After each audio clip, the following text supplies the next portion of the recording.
Tonight, when the sun goes down, you'll probably turn on a light without thinking about it. The room will brighten instantly. The darkness will disappear. But the real answer is far stranger than that. For almost all of human history, night was not something you escaped. It was something you entered. Your ancestors lived in a world where darkness was real, not the soft darkness of a bedroom lit by streetlights and glowing screens. Real darkness, the kind that swallowed landscapes, the kind that erased distant hills and turned familiar paths into mysteries. What happened when the sun disappeared over the horizon? Most people imagine ancient humans simply went to sleep.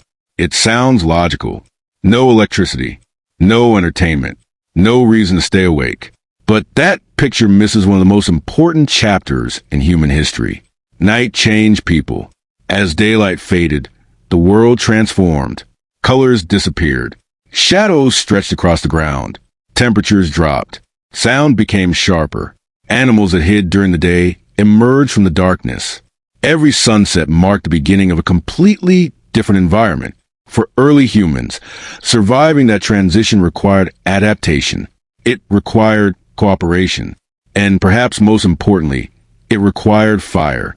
Anthropologist Richard Wrangham has argued that the control of fire changed the course of human evolution. Fire provided warmth. Fire made food easier to digest.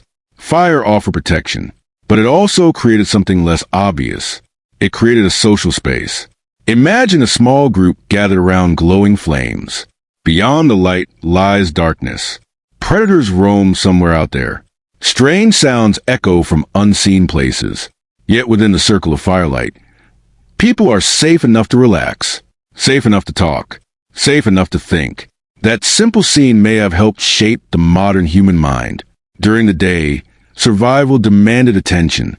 Hunting, gathering, traveling, watching for danger. Night was different.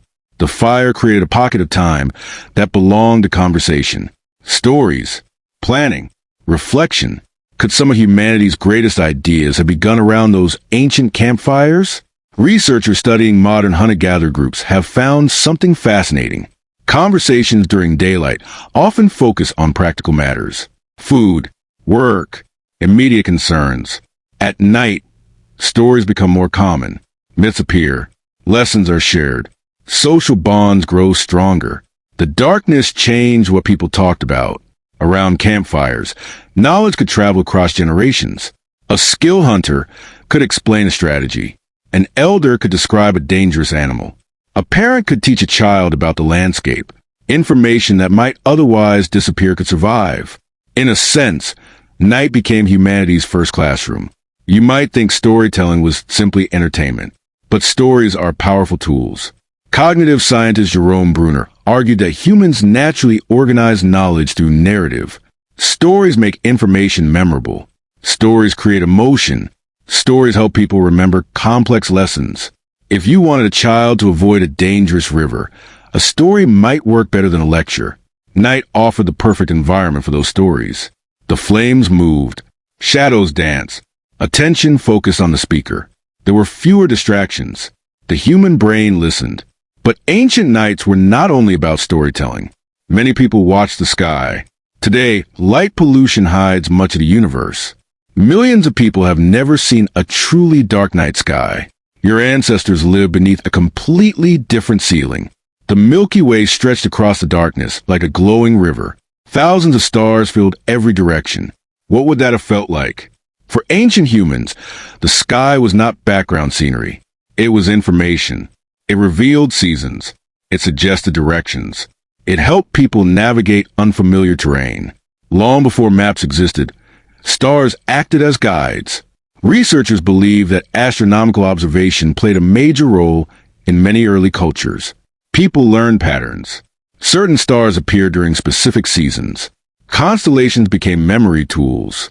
The night sky transformed into a giant calendar.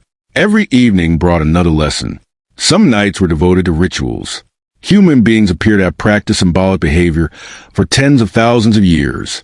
Archaeological evidence suggests that ceremonies, beliefs, and shared traditions emerged deep in prehistory.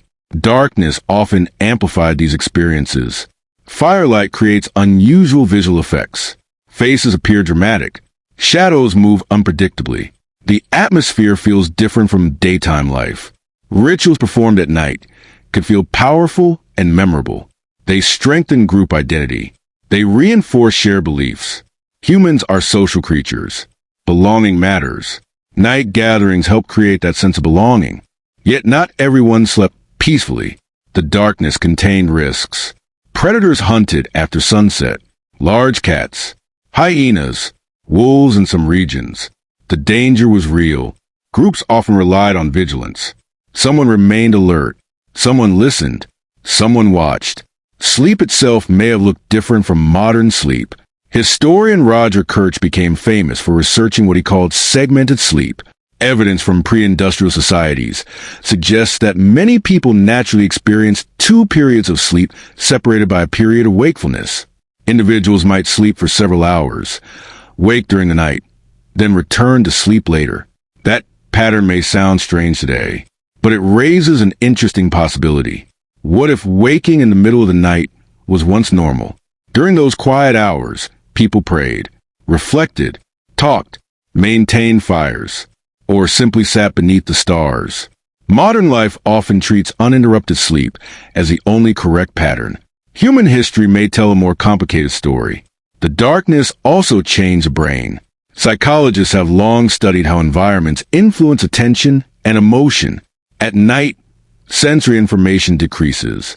Vision becomes less reliable. The mind begins filling gaps.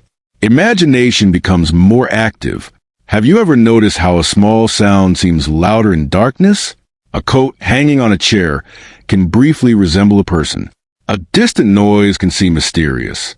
The brain constantly predicts what might be out there. In uncertain conditions, those predictions become more influential. This tendency helped your ancestors survive. If a rustle in the bushes might be a predator, assuming danger can be safer than ignoring it. Evolution often favors caution. The result is a brain that remains highly sensitive to darkness. Thousands of years later, that ancient wiring still exists. You may know the feeling. Walking alone at night, hearing footsteps behind you, suddenly becoming aware of every sound. Your rational mind understands that the threat may be small, yet your body responds anyway. The reaction is ancient. Night also encouraged creativity in unexpected ways. Some researchers suggest that reduced external stimulation allows the mind to wander. When immediate survival pressures decrease, imagination gains room to operate. Connections form between ideas. Memories combine. Possibilities emerge. Around campfires, people did not simply exchange facts. They exchanged worlds. Stories about spirits. Stories about heroes. Stories about ancestors. Stories explaining storms, animals, mountains, and stars. These narratives help people make sense of existence long before scientific theories emerged. The human need for meaning did not begin in cities. It began much earlier. Consider how many modern habits still echo ancient nights. You gather with friends and talk. Your ancestors gathered around fires and talked. You watch stories on screens. Your ancestors listened to stories in firelight. You look at the stars and wonder about your place in the universe. Your ancestors did exactly the same thing. The technology changed. The impulses remained. Even the appeal of a campfire feels surprisingly powerful today. People who rarely spend time outdoors often find themselves staring into flames for long periods. Conversations become deeper. Phones become less interesting. Attention shifts. Why? Because the campfire environment aligns with experiences that shaped human behavior for thousands of generations. Researchers studying hunter-gatherer societies have noted that firelight changes social interaction. It slows things down.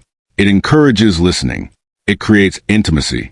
In some ways, it recreates one of the oldest social settings humans have ever known. Ancient nights were not empty hours between sunsets and sunrises. They were laboratories of culture. They were classrooms without walls. They were theaters before stages existed. They were observatories before telescopes. They were places where language, memory, identity, and imagination could grow. Without those nights, human civilization might look very different. Many of the traits that define humanity depend on communication, shared knowledge, cooperation, storytelling, collective memory. The darkness created conditions where those traits could flourish. That idea changes how you see the past. The usual image of prehistory focuses on struggle, hunting, survival, constant danger. Those things mattered, but they are only part of the story. When the sun disappeared, something else happened. People gathered. They shared experiences. They explained the world. They imagined new possibilities. And through those conversations, generation after generation passed knowledge forward. The result is visible everywhere today. Every book, every lecture, every movie, every scientific discovery, every tradition passed from parent to child, all belong to a chain stretching backward through countless nights beside countless fires. So what did ancient humans actually do at night? They watched the flames. They watched the stars. They told stories. They taught children. They protected one another. They wondered about the universe. And without realizing it, they helped build the foundations of everything that came later. Tonight, when the sun goes down, you'll probably turn on a light without thinking about it. But hidden inside that ordinary moment is a reminder that for most of human history, darkness was not the end of the day. It was where some of humanity's most important work truly began.